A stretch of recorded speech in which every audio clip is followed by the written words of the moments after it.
Disney, you've done it. What's going on, fellas? What one moment you're giving us whatever the heck that was, and then you're hitting us with this Skeleton Crew. Man, this one is good for me. It's a hit. I've watched the first 2 episodes. I've enjoyed it. Today I'm going to go over everything about Skeleton Crew episodes 1 and 2. Spoilers for Skeleton Crew episodes 1 and 2, of course. Hey everyone, it's Andrew.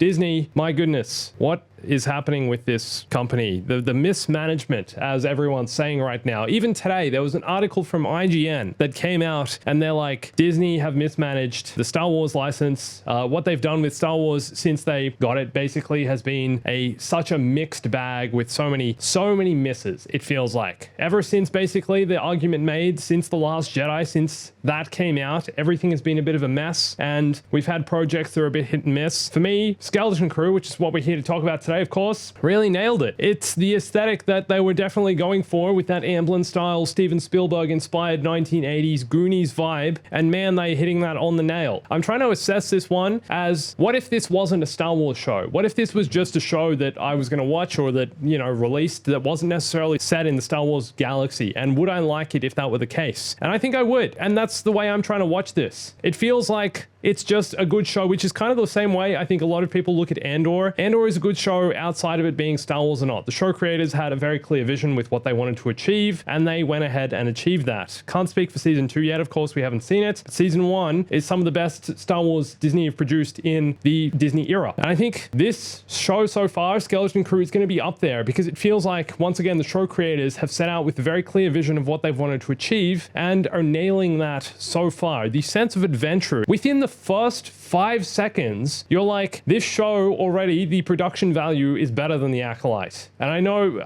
maybe we shouldn't be making the comparison between different Star Wars series. Like I said, I'm trying to assess this one as if it's just a show and not necessarily a Star Wars show. But I mean, setting this kind of show in the Star Wars galaxy, for me, is so exciting. I know I can be overly optimistic and positive sometimes, and I try and look at Star Wars that way because I want to have that sense of wonderment and sense of enjoyment that I had for Star Wars when I was a kid, when I used to, I guess, watch the movies or watch the original trilogy or the prequels, and you know, I enjoyed so much of those, and they were such a big part of my childhood. And every day making these videos, I'm trying to recapture some of that feeling. And for me, this show does that. At first, I was super skeptical though. At first, when this thing first got announced, when we saw some early trailers, I'm like, oh, here we go again. It's going to be another one of those Disney projects. You know, it's going to be another one of those that just really, I guess, misses the mark or just has a bit of a weird feel to it. I don't really understand where it sits in the Star Wars galaxy or where it sits in their plan for things. But this one is really just, it surprised me. I don't know. I sat down today thinking, I don't know if I am going to enjoy this. I feel like maybe it's just going to be a bit of a, once again, a misfire. And honestly, the opening scene to me was a bit sus. I was like, first of all, it's shot super dark, so you can't really see much. You know, it's pirates boarding a ship. There were, you know, comparisons to A New Hope that they were clearly making with the boarding of the ship, the captain of the ship getting strangled and asked for information, just as Darth Vader does to Captain Antilles. There were moments like that where I was like, I see what they're trying to do here. But then when it got down onto the planet at Aden and we saw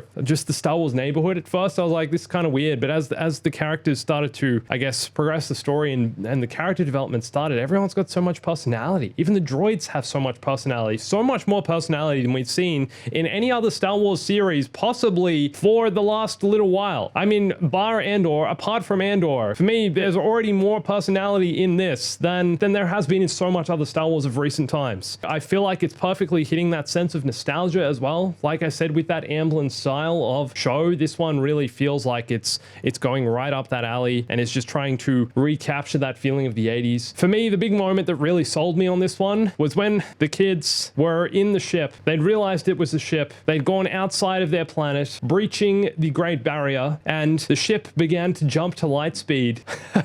And they all screamed, like, because no one knew what was going on.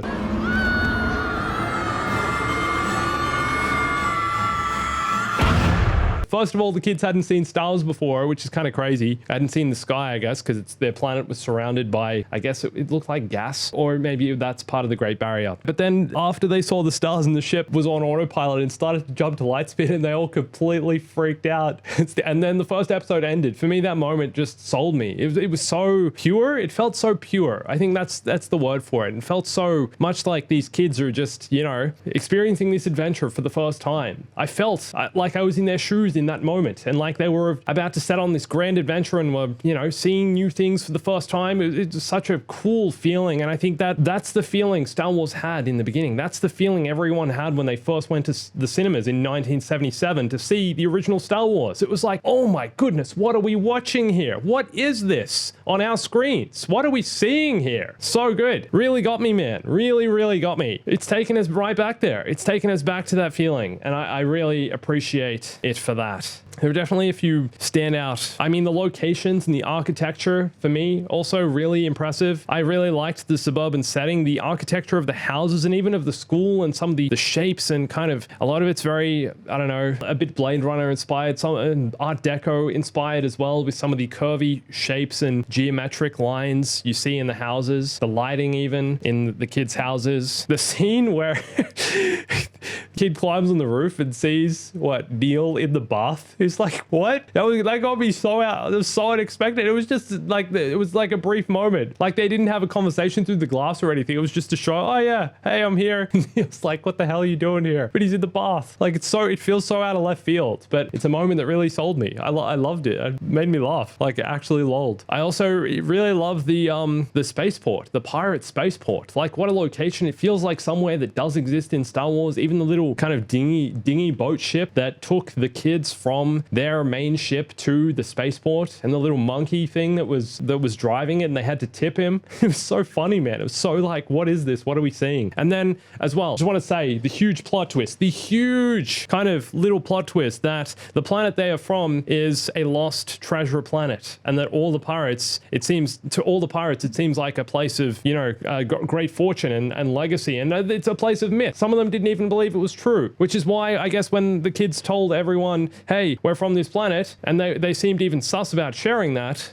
everyone's like, come on kids, you don't lie to us. We know that place doesn't exist. So that's such a cool plot twist. Also, Jude Law, is he a Jedi? Is he not a Jedi? How did he get the key? How did he use the Force to grab that key? I don't know. Maybe he is a Jedi. Maybe he wields the Force in some weird way. I feel like this one as well, Skeleton Crew, man, there's been no hype around this show, if we're being totally honest. With where Star Wars is at, with what's happening with Star Wars at the moment, with what's happening with Disney at the moment, it feels like there has been zero hype around this series. As it's such a contrast to what we had. Even Obi-Wan Kenobi, I feel like, was the peak. The Mandalorian as well, Mandalorian season 2 especially, and then Boba. There was the Book of Boba. There was so much hype around all of those shows. Even Ahsoka, less so I think, but there was still hype. Whereas this one feels pretty much completely dead. Andor had no hype as well, really, to be honest. It felt like, again, I think we need to make the comparison to Andor here, because I feel like this one is potentially going to be a bit of a sleeper hit. You know, I've only seen 2 episodes out of 8, so I can't speak for the rest of the series. I can't speak for where it's going, but they're doing something I think that is original in Star Wars, something we've never seen before in Star Wars, and something that is fun, playful, can be watched by all ages. It feels like a show that's for kids, and in some ways is the opposite to Andor, but honestly, that's what Star Wars is supposed to be about. It feels like it's for kids, but it also doesn't feel like it's holding our hand, as some of the other Star Wars, I guess, series or even movies have done in the past. It doesn't feel like it's just trying to, you know, explain everything, every little minute detail to you in the simplest of way. It treats its audience with respect, I think is what I'm trying to say, and it treats you like you're an educated viewer. Even kids, they're smarter than you give them credit for, and I feel like this one could be a bit of a sleeper hit because of that. I've really enjoyed this so far. I